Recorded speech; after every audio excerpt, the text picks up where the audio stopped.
When I was 10, I'd had a lot of behavioural issues in feeling down, not knowing who I was and trying to make friends, and I was never able to keep friends.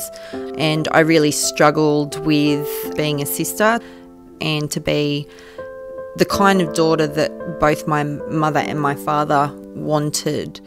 About the age of 11, I started to talk quite rapidly, and I used to hallucinate in hearing voices. When I was 12, I tried to take my life. I ended up waking up in an adult psychiatric ward.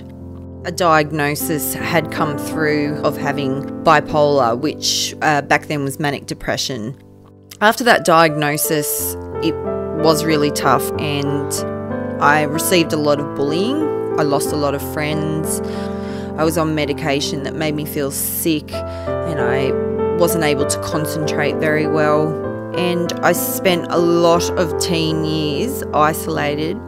When I was 23, I ended up falling pregnant with my first daughter, Xanthi, who is now 10, and she is my carer. When I speak of her being my carer, there's that struggle to understand how a 10-year-old can care for an adult with mental illness. So we have very open conversations and, about my symptoms and what she needs to look out for.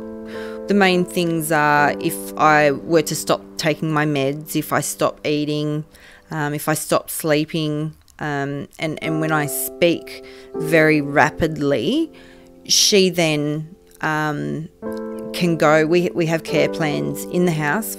They're called helping hands, where on the 5 fingers of your hand there are 5 phone numbers. So I think the first one is her nanny, and if she saw a symptom in me, she would call nanny.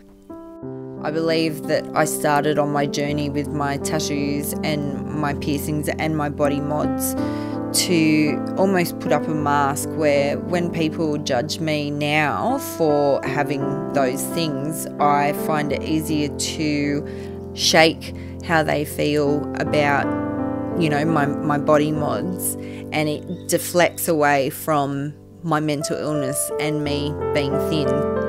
I've now been studying for 2 years and I've won 2 awards, but mental illness will always be in my life. It's always been in my life.